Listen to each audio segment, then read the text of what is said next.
makan. Nah, terus udah 3 bulan meninggal. Pusing lagi, aduh apa lagi ya, saya mau cari lagi tuh, mau gali lagi. Akhirnya ditawarin lagi main teater, syuting di TVRI, judulnya Sandro. Saya di situ jadi polisi. Nah dikembangin, akhirnya ketemu dengan teman-teman, kita mau bikin event dulu. Kita bikin satu IO, nah, tapi nggak jalan. Akhirnya teman saya bilang, waktu itu kan rambut saya masih kribo, masih zaman-zamannya. Tapi panjangnya sampai belum, masih berkele itu. Masih kribo, masih zaman-zamannya Edi Brokoli kan. Kan Ahmad Albar. Ahmad Albar lah. Nah, generasinya si Niji sama Giring sama si Edi Brokoli. Akhirnya teman saya bilang, dipanggil Topan, kamu kan punya ciri khas unik rambut, coba ikut model. Saya bilang, enggak lah, saya nggak berani, saya nggak ada bakat. Udah cobain aja, nggak ada salahnya kan coba. Nggak mau, karena ekspektasi saya itu kalau ikut model pasti keren-keren semua dong. Soalnya putih ya, tingginya minimal di atas 165, 170. Saya bilang, saya punya keahlian apa, ikut aja. Akhirnya di situ saya berpikir, ya juga ya, nggak ada salah, kenapa nggak dicoba. Nah cobalah saya ikut. Pas datang benar tuh, ini yang daftar sudah kayak nih pramugara semua. yang daftar ratusan orang juga nih cewek. Pokoknya kalau melihat cewek-cewek cantik, nah disitulah model lah, cewek-cewek keren disitulah di dunia model di situ. Tapi alhamdulillah mungkin karena saya punya relasi, pendekatan saya kepada teman-teman itu, mereka sangat dekat ya, jadi mereka support. Secara materi jujur aja nggak ada sama sekali, saya nggak ada materi, uang juga pas-pasan. Akhirnya saya berani coba, udah nggak lama masuk finalis. 10 finalis. Alhamdulillah. Itu ajang modelnya model apa bang itu? Model catwalk. Catwalk. Iya, biasalah fashion show gitu kan. Udah di antara sekian 160 peserta itu lumayan kan, masuk 10 besar kan. Masuk 10 besar. Akhirnya ada teman-teman tuh sampai bikin rambut gua tuh bikin versi bola tuh. Saking uniknya kan. Ya udah. Akhirnya saya nggak dapat juara gara-gara ditanya tentang dessert. Makanan kan makanan penutup kan. Waktu itu saya jawab apa itu, penutup saji atau apa. Tudung saji. Makanan penutup. Karena ada yang kasih tahu makanan penutup, saya dengarnya penutup saja. Dessert apa penutup saja. Pesannya ya setengah-setengah sampai. Setengah gitu kan. Ya udahlah, akhirnya nggak dapat juara tuh. Tapi alhamdulillah berkah dari situ saya dikontrak di mall itu. Dulu di mall Trade Center, MTC Makassar di Karabosi. Saya dikontrak di situ sekitar hampir 1 bulan lah. Nah, saya dijuluki sebagai Mr. Jomblo. Situ jadi host Mr. Jomblo. Dulu kan masih zaman-zaman dulu tuh masih handphone Motorola tuh. Nggak salah. Halo guys, perkenalkan nama saya Cupi Topan, Mr. Jomblo. Hari ini saya lagi promosi barang ini. Pokoknya yang jauh mendekat, yang mendekat silahkan lebih mendekat lagi, karena ini barang ini sangat terbatas bagi Anda yang 10. Kayak gitu-gitulah. Padahal secara basic gak ada sama sekali, saya basic belajar itu gak ada. Sampai saya pernah juga ikut MTV VJ-han. Pernah ikut. Itu seangkatan sama siapa? Bang Ari Untung. 2006. Enggak, itu 2006. Mereka udah senior, udah ini duluan. 2006 untuk yang di Makassar. Waktu itu yang bintang tamu si Edi Brokoli jadi host, sama Rianti Kotraik. Sama Rianti. Nah, saya sengaja dikasih peserta paling terakhir. Gak ada basic sama sekali. Bingung. Saya nggak pernah nonton TV juga jarang, nonton yang musik juga jarang. Itu kan akhirnya abang saya si Budi Zulkifli yang beliau dulu reporter di TV One bilang, udah nggak ada salahnya, coba-coba aja, ikut aja. Udah pas sampai di panggung bingung, gue bicara apa ya. Pokoknya udah ada yang ada di pikir gue lah. Gue nggak tahu deh. Pokoknya bicara apa di situ. Akhirnya pas selesai acara dipeluk tuh sama Edi Brokoli. Edi Brokoli bilang begini, bro, rambut masih Brokoli sama kayak dia. Dulu masih kurus, gue masih mungkin kurus. Saudara saya ini masih kurus, buru hitam lagi. Akhirnya si Edi Brokoli bilang, bro nanti lu banyak belajar ini apa pronunciation, kata-kata gitu kan. Dulu kan gua ngomongnya juga beraturan bahasa Indonesia aja masih belepetan, gimana mau jadi host gitu. Tapi nggak apa-apa sih, bilang udahlah, yang penting ada pengalaman di situ. Nah, intinya berani aja bang. Yang penting berani aja dulu. Dan dari situ terakhir itu gua mimpi. Gua dikasih mimpi. Ini bukan beda dengan orang yang bercita-cita, artinya berawal dari mimpi. Tapi ini mimpi dalam tidur. Mimpi dalam tidur. Nah, gue mimpi begini. Gue mimpi itu gue ikut satu event model, ajang model, dan di situ gue dikasih juara. Itu masih di Makassar? Masih di Makassar. Dikasih juara.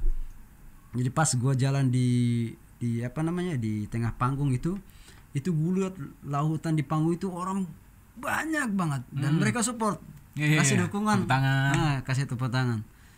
Akhirnya gue pengen cari tahu ini apa nih, ini ada pertanda sesuatu nih. Akhirnya teman kabarin, ada salah satu teman yang satu lagi yang bukan teman yang pertama kali suruh saya ikut model, bukan, dia bilang ini ada informasi pemilihan model, namanya Aneka Yes.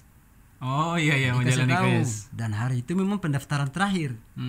Nah teman saya ini waktu saya ketemu dia di MTV model apa namanya, MTC Makassar, dia kasih tahu. Terus boleh kirim persyaratan, oke. Persyaratan usianya maksimal 21 tahun. Di situ udah umur berapa, Bang? Sementara saya udah 23 tahun. Karena saya yakin dengan perjalanan saya ini. Karena saya itu di mimpi itu, isyarat mimpi. Itu. Iya. Akhirnya saya cari akal gimana caranya. Oh iya, saya ada trik. Saya panggil teman saya. Bro, lu kelahiran berapa? 84. Saya kan 82. Oh iya, saya nggak. Tapi di bulannya sama, Desember. Cuma tanggalnya beda. Akhirnya saya ngakalin itu, saya fotokopi. Saya pokoknya saya ngakali fotokopi itu, saya tempel, baru saya kopi dia. Aslinya enggak. Nah udah, karena mereka minta fotokopi. Kalau fotokopi foto aslinya, KTP aslinya, saya bilang ini salah tahun. Oh gitu. Sudah saya kasih yang fotokopinya tuh, kasih. Dan hari itu memang beruntung sekali, hari terakhir pendaftaran, dan memang waktunya terbatas, jam 12 itu kita mendaftar di Radio Prambors. Itu di mall apa namanya, lupa tuh. Di mall Ratulangi. Oh, Ratulangi. Nah, di situ. Saya bilang sama teman, memang udah enggak ada uang sama sekali. Saya udah enggak ada uang sama sekali, mau minta sama teman juga bingung. Akhirnya saya bilang sama teman satu lagi, pertama kali jorokin saya di model, pinjam uang dong 50.000, saya mau mendaftar. Dia bilang, "Enggak usah." Dia bilang begini, "Kamu gak usah ikut model lah, kamu udah terkenal di Makassar, orang-orang udah pada kenal kamu." Saya bilang enggak, pokoknya saya mau ikut. Pada saat itu ikut ajang pertama kali udah ini terkenal?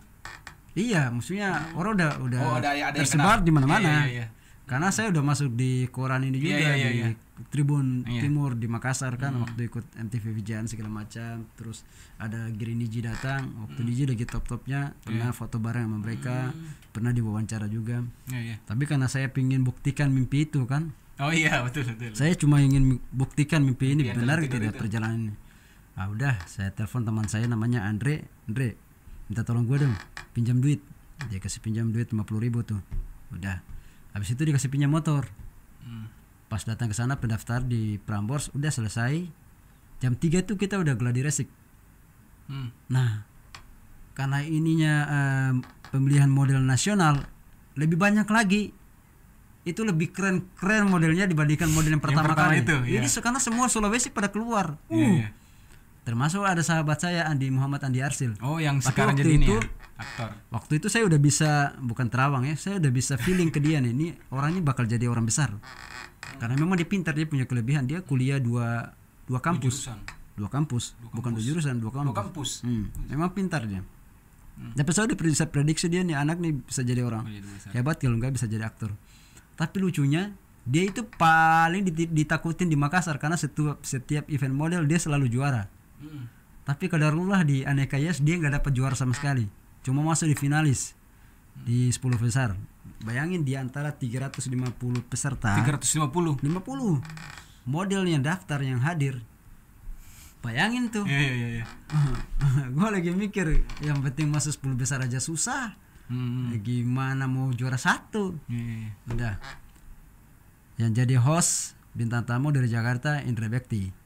Kemudian ada Nadia Vega sama Giring Niji. Dan kebetulan Niji itu pernah ketemu gua kan. Jadi sudah kenal. Jadi udah tahu, udah pernah ketemu lah. Sudah. Ada orang dalam ini kayaknya. udah pernah ketemu lah. Hanya diseleksi semua tuh, diumumin 10 finalis terbaik. Alhamdulillah masuk tuh. Masuk di 10-nya itu. Saya masuk di situ di 10 finalis. Udah, setelah finalis 10 finalis, kita kumpul nih satu ruangan ini. mau diumumin juara-juara nih. Waktu itu saya pakai nomor 13, nomor keramat. Iya, nomor keramat ini. Nah, nomor sial gitu. Terus ada Indra Bekti, saya dipuji sama Indra Bekti itu karena banyak teman-teman yang support. Makeup kamu natural, kata si Mas Indra. Terus udah pas diumumin kita panggil juara favorit dengan nomor berapa nih, kita udah saling teng-teng nomor 3. Saya pikir paling 13 3 berapa, dibikin drama sama dia tuh 13. Nengoklah kiri kan, gak ada yang pakai nomor 13. Ya Allah, gak nyangka benar-benar dalam mimpi. Iya, belum. Oh, belum. Saya sujud dulu. Ya Allah, terima kasih ya Allah. Yang pas dalam mimpi setelah saya disuruh maju ke panggung gitu. Ke panggung, ke depan. Nah, pas saya jalan ke depan itu, apa yang saya lihat di mimpi, persis saya lihat di situ. Persis 1000%. Disitulah buat saya terharu. Sudah mimpi kayak Nabi itu. Iya, akhirnya saya di situ saya nangis, saya terharu, ya Allah. Nangis saya di situ, nangis. Terharu situ, ya Allah, terima kasih ya Allah. Ya Allah, itu memang perjalanan semua dikasih lewat mimpi. Selesai. Tidak sampai di situ. Udah 2 bulan setelah itu bingung lagi, ya Allah. Gimana yang gak ada kerjaan, gak ada ini pemasukan. Orang tua belum tahu sampai saya pergi ke Jakarta. Iya, lanjut. Akhirnya kadarullah 2 bulan kemudian ditelepon dari pusat Anikayas. Oh, dari sini? Dari sini langsung dari Jakarta. Nah, mereka pertama dulu masih zaman apa ya? BBM. Ya, masih ada BBM. Belum BBM, masih SMS. Karena tahun 2000-an tuh masih SMS, SMS lah. Saya pikir ini pasti modus penipuan. Nah, enggak lama teman saya yang juara 3 tuh ditelepon. Nah, saya kan dipanggil Opan sama dia kan. Jadi kadang-kadang temannya panggil Topan. Barusan saya ditelepon nih dari Anikayas Pusat nih, Jakarta nih. Kita diminta datang hari Selasa untuk interview. Saya bilang ini, berarti benar ini. Saya barusan ditelepon juga nih. Cuma saya bilang, ini paling modus penipuan. Di situ saya bingung, ya Allah, gimana caranya? Saya pergi, saya nggak ada uang. Pokoknya itu sampai saya dialog tuh sama Allah, sama diri saya bilang, aduh, saya harus cari cara nih. Saya telepon kakak sepupu saya minta dibantu uang 200.000. Maksudnya waktu itu zaman dulu tiketnya masih murah, pesawat masih 200.000. Naik pesawat. Waktu itu saya naik Batavia. Hanya saya bilang sama teman saya namanya Muhammad Vijay Khan. Dia memang ada tampang juga yang dia. Vijay gini, saya mau berangkat nih. Ini kesempatan kita nih. Ini kesempatan berharga. Tolong beli tiket. Nanti saya ganti. Udah. Akhirnya beli tiket. Terus saya bilang sama dia, nanti kalau kita ke Jakarta tinggal di mana? Kalau orang di enggak ada kenal di sini. Iya. Enggak ada kenalan. Saya enggak ada kenalan sama sekali. Jakarta ini kan pasti kota besar.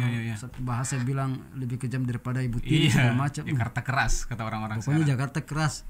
Akhirnya dia bilang, "Enggak apa-apa, ada sepupu saya yang nanti jemput." Udahlah, dijemput sama dia sampai Jakarta, kita tinggal di Cimone itu. Nah, itu modal ke Jakarta itu modal nekat. Modal nekat, modal berani dan modal keyakinan aja, yakin. Saya enggak ada bawa apa-apa. Karena dibantu sama teman, ya udah dibeli tiket, udah sampai di Jakarta di Cimone. Habis itu gak ada yang antarin kita, gak ada yang mungkin mantarin kita ke sini. Jadi kita berdua itu dikasih tahu aja rute.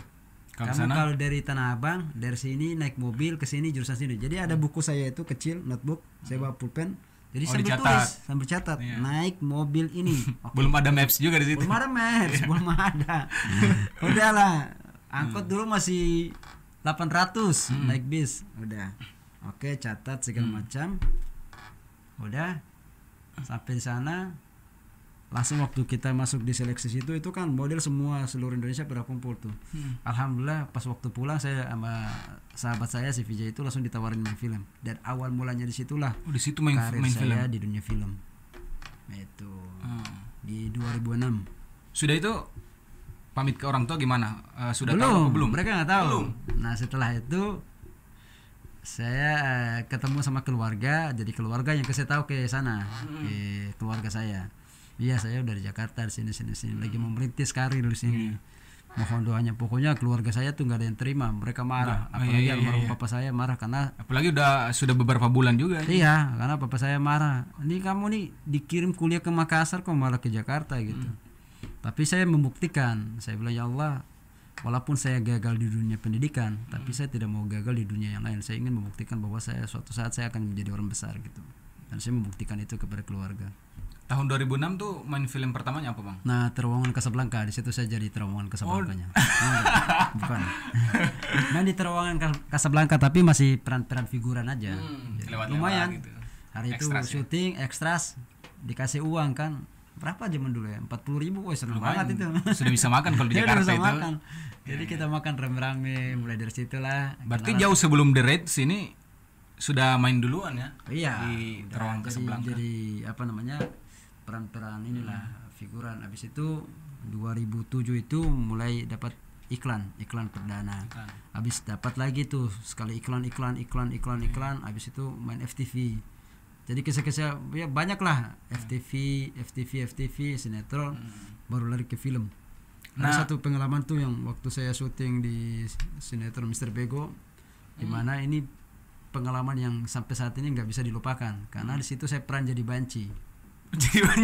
Saya bingung ini yang saya tidak bisa membayangkan Bang, mukanya yang sangar tapi karakternya banci gitu. Jangan kenal tuh, saya juga bingung loh, kok bisa saya jadi peran begini ya, ini mereka nilai saya dari mana dengan penampilan seperti ini gitu.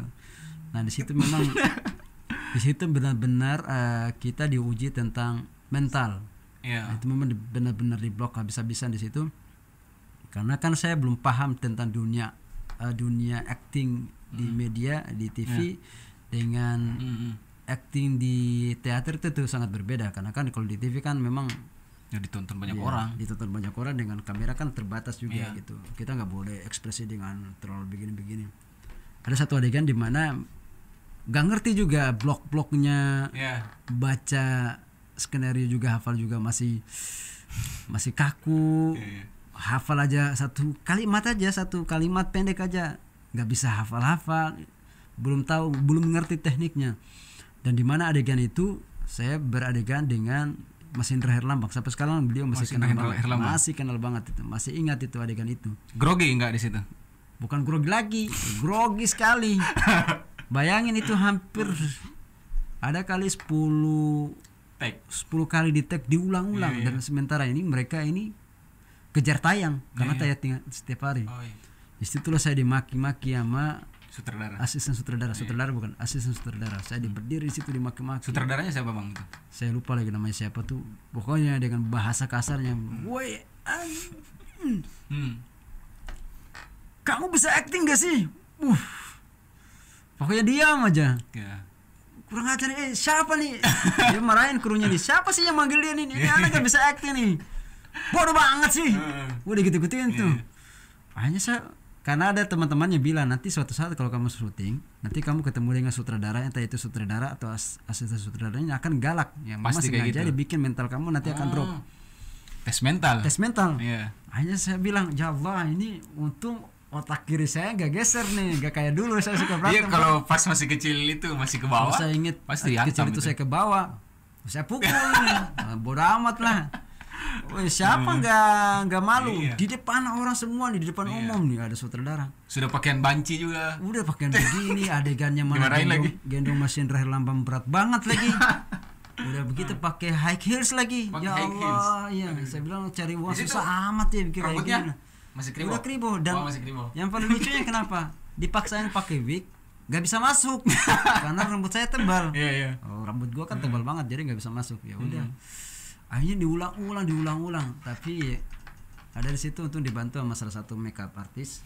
Dia bilang udahlah Bang, dia ini juga baru belajar, mungkin dia baru berproses belajar. Nah disitulah gue merasa terbantu kan, ada yang bela juga. Akhirnya saya bilang dalam diri saya, oh apa ini yang disebut mental, diuji mental gitu. Hanya saya bilang, oke, lu lihat ya, suatu saat nanti lu lihat gue berkembang, gue akan kembangin acting gue, pokoknya gue akan buktikan. Suatu saat gue pasti akan jauh lebih baik daripada ini. Benar 3 bulan gue belajar acting nih, cari garis. Belajar di mana itu Bang? Di tempatnya si Mbak Ratna Sarumpait, namanya Satu Merah Putih kalau nggak salah tuh, Satu Merah Panggung, lupa, di tempatnya si Atika Yolan. Belajar situ 3 bulan 4 bulan syuting lagi ketemu dia, udah ada perkembangan. Nah disitulah awal mulanya merintis di situ sambil main di film action. Di film action pun juga terbawa mimpi. dikasih lewat mimpi. Waktu film The Raid. Iya. Nah, coba cerita Bang. Jadi saya tuh kan suka nonton film action. Film pertama action yang saya suka nonton itu judulnya Impossible. Yang pertama tuh yang dibawa oleh Tom Cruise. Nah, saya bilang keren juga ya, shootnya action kayak gini nih, pingin gitu. Jadi setiap saya tidur itu ke bawah film, ke bawah pukul. Jadi adegan pukul saya bilang ya Allah, kok saya kayak berasa kayak lagi main film ya. Nah di dalam mimpi itu memang saya mana lagi main film situ. Akhirnya dapat kabar dari salah satu kawan bilang ada open casting buat film The Raid. Saya bilang film apa itu? Film action. Ini sutradaranya dari luar nih, yang mainnya Iko Uwais. Wih keren juga. Waktu itu kan si Iko Uwais main di film Merantau. Nah sebenarnya project The Raid itu harusnya di pertama, cuma karena biayanya besar, anggarannya besar, hanya dibikin project iseng-iseng aja. Tahu-tahunya jadi booming. Nah film itu, bayangin yang datang casting itu ribuan orang dengan latar belakang bela diri beda-beda. Saya nggak ada basic bela diri, cuma hanya modalnya berantem jalanan itu. Akhirnya pas casting ada sutradara, produser semua pada kumpul, lihat nih cocok dengan karakter, masuklah saya di situ. Padahal banyak sekali tuh, ada ribuan orang. Alhamdulillah, dan peran penting di situ, peran inti juga. Jadi geng ini ada buahnya si Mad Dog. Ya. Oh anak buahnya ini Yayan Ruhian ya. Iya Ruhian di situ, jadi gangster di situlah. Jadi pasukan golok kita disebut kalau tayang di luar disebut Macete Geng. Udah dari situ. Jadi persis yang dalam mimpi itu juga terbawa kejadian lagi. Aduh, gitu. Ini mimpi-mimpi seorang waliullah ini kayaknya. Amin.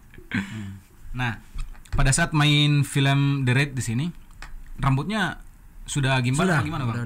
Udah gimbal, udah panjang segini. Jadi pas adegan fighting itu rambut kayak dikuncir, jadi dilepasin. Pertama kali gimbal itu kapan?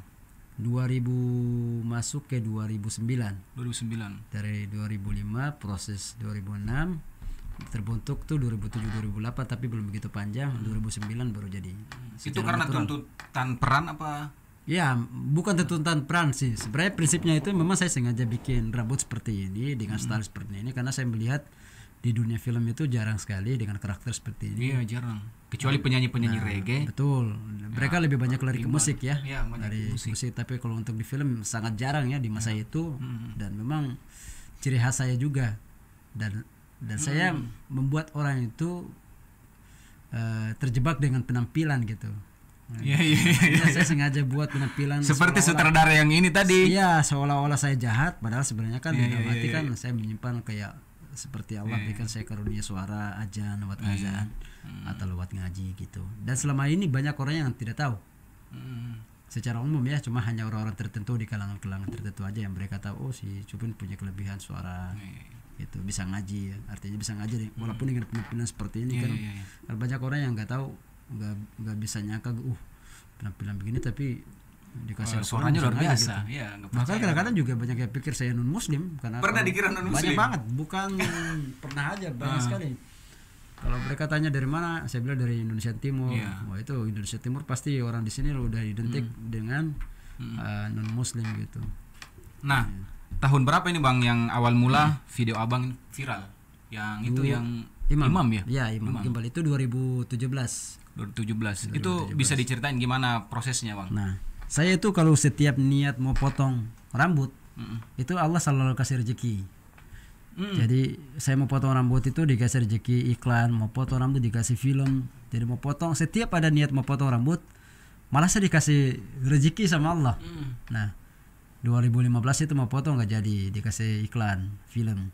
2017 itu niatnya mau potong karena saya ingin berubah diri kan, maksudnya berubah penampilan, tapi qadarullah Allah kasih viral lewat video itu. Padahal saya sendiri tidak pernah meminta untuk diviralkan video itu kan, tapi memang mungkin Allah udah berikan kisah perjalanan jalannya di situ. Dan itu waktu itu singkat cerita saya terlibat di sebuah event internasional kemanusiaan judulnya ASEAN Para Games, di mana kita lagi awal-awal sidang pleno perdana selesai ya, masuk sholat maghrib. Jadi saya tuh selalu mengajak teman-teman, ada teman-teman yang baru mulai hijrah, baru belajar sholat, baru belajar ngaji, selalu mengajak mereka tuh kita sholat bareng gitu. Dan saya selalu diminta untuk jadi imam, padahal nggak pernah saya meminta diri ini menjadi imam. Saya selalu persilakan teman-teman yang lain karena saya melihat seorang tokoh agama, kemudian beliau itu menjabat sebagai gubernur dari Maluku Utara, sebagai putra daerah ini kan pasti pingin bersapa dong. Ya ya. Yalah, Sama memperkenalkan kan, diri lah. Satu kampung. Dan dulu kan breoknya agak tebal, lebih sangar lagi. Jadi ini mungkin agak bersih, agak bening dikit ya. Dulu masih agak terlalu begitu. Saya datang samperin beliau, salaman dengan pede nih. Pak Haji, perkenalkan saya Cupin Topan gitu. Udah langsung jalan aja tuh, nggak ada lagi oh ya gini. Nggak jabat tangan. Jabat tangan. Nah, tapi dia dikawal sama 2 ajudan pribadi. Udah 2 kali saya samperin lagi nih. Maksudnya mau sampaikan niat itu bila saya ini dari Maluku Utara gitu. Kita satu kampung ini. Satu kampung. Saya lagi tinggal di Jakarta nih, lagi kerja di sini nih. Dia langsung dihalangin tuh. Udah sama ajudannya. Udahlah. Saya balik lagi duduk sambil ngopi, ajak teman-teman, sambil tanya dalam diri. Ya Allah, apa yang salah dalam diri saya? Memang saya salah. Saya kan niatnya cuma pingin salamin aja, pingin ngobrol gitu. Hanya saya pikir-pikir lagi nih, apa jangan-jangan Pak Haji, Pak Gubernur nggak tahu saya. Dia seorang kiai juga ya, beliau. Seorang kiai. Seorang kiai. Dia tuh orang pertama, angkatan pertama yang sekolah di Madinah.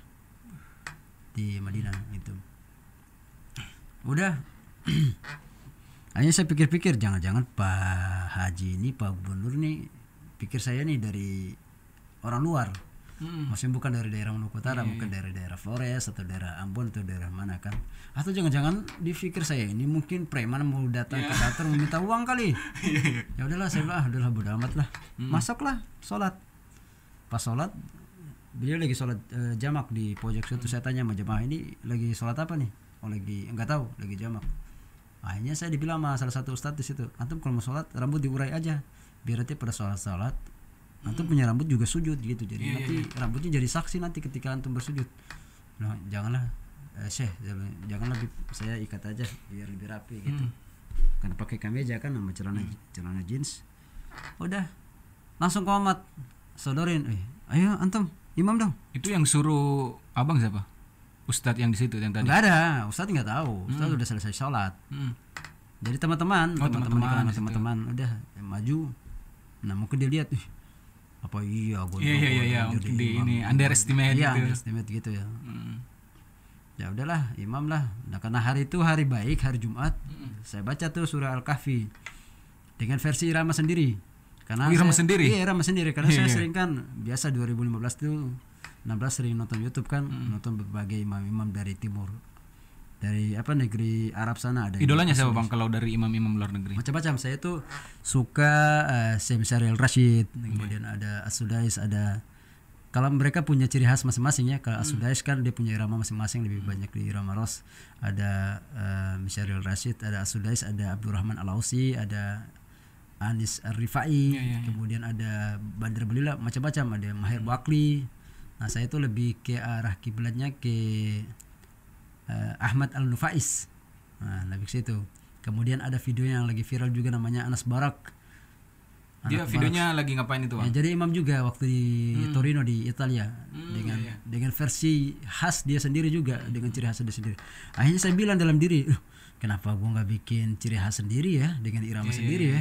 Udahlah itu spontan tuh di pas waktu saya jadi imam tuh. Saya baca Bismillahirrahmanirrahim. Alhamdulillahi Rabbil Alamin. Dulu saya belum fasih belajar, belum fasih ini tajwidnya. Belum fasih dalam tajwid. Ar-Rahmanir-Rahim. Maliki yaumiddin. Iyyaka na'budu wa iyyaka nasta'in. Selesai baca surah Al-Kahfi. Pak Haji tadi udah mau keluar nih, Pak Gubernur. Balik lagi ke dalam. Ini orang gimbal-gimbal, gondrong-gondrong kok suaranya bagus ya. Bacanya lumayan nih. Nah, dia perintahkan tuh sama ajudannya tadi yang halangin saya tuh. Coba kamu rekaman nih, biar kita bisa lihat. Saya pikir rekaman buat ini kan, buat paling kebutuhan gubernur sama jajarannya lah. Akhirnya dia bilang sama itu ajudan tuh kamu lihat tuh, gondrong-gondrong aja bisa jadi imam. Masa kalian gak bisa jadi imam? Direkamin lah. Akhirnya salah satu ajudan pribadi yang tadi halangin saya itu live lewat Facebook. Dia rekam sama dia tuh. Besok diposting, dibikin narasi, mungkin narasinya menarik. Jadi seorang gubernur terkesima dengan Cupin Topan, putra daerah dari Maluku Utara, tidur begini. Nah di situ awal bulannya viralnya di situ. Padahal saya sih tidak pernah meminta untuk viral. Tidak pernah meminta untuk viral gitu. Tidak pernah memimpikan juga bahkan. Tidak pernah dimimpi nggak pernah mimpi. Ya mimpi itu nggak ada. Berbeda dengan yang film-film ini ya. Udah habis itu besok diposting sama teman dan dikabarin sama teman-teman video viral. Pas saya lihat di Facebook, 500.000 yang nonton. 500.000. Yang pada saat itu sudah banyak itu. Iya, habis itu nggak lama sejam kemudian 1.500.000. Di situ saya merinding. Saya menangis terharu dalam diri saya. Saya ingin tahu jawaban. Ya Allah, ini apa nih? Apa dosa? Saya sampai bilang ini dosa nih dalam diri saya. Istidraj gitu istilahnya. Saya bilang jangan-jangan saya berbuat dosa nih ya Allah. Kalau memang saya dosa, saya minta ampun. Saya mohon maaf gitu. Sambil saya mencari tahu informasi itu, mencari tahu mencari jawaban dalam diri saya. Apa yang salah nih? Apakah saya yang salah atau jangan-jangan Pak Haji, Pak Gubernurnya salah dalam menilai itu? Akhirnya saya menemukan jawaban itu. Sambil cross check ternyata benar. Beliau meminta maaf, dia bilang selama ini saya salah menilai karena saya sudah menilai antum dari penampilan. Ternyata penilaian saya salah gitu. Allah telah memberikan karunia kepada antum dengan penampilan seperti ini, tapi masya Allah bisa membaca Al-Quran. Disitulah pas selesai sholat dia perintahkan asistennya dia untuk bertemu dengan diajak bertemu. Ajak nanti kalau si Topan, si Cupian selesai sholat, ajak dia ke ruangan. Udah. Saya ke ruangan lah.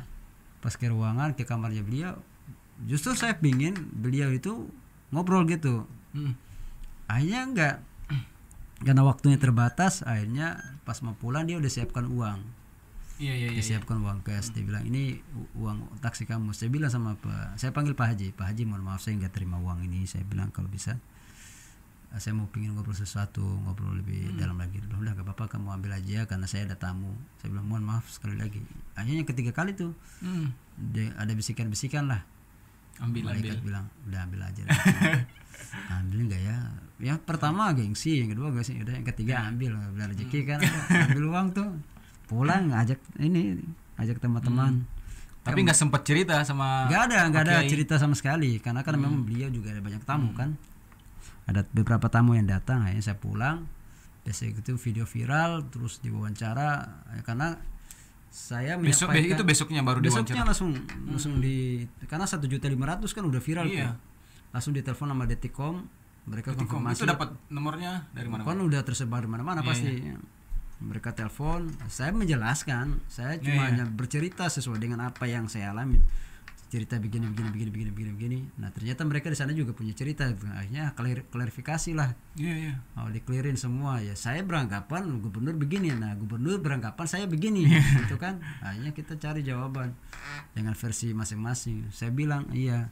Saya awalnya begini. Saya merasa gubernur underestimate dengan penampilan saya seperti ini. Padahal memang benar-benar terjadi karena gubernur melihat saya itu, dipikir saya ini mahasiswa. Karena sebelumnya ada kejadian, ada salah satu mahasiswa dengan penampilan gondrong, urak-urakan datang ke situ membawa inilah kertas proposal itu.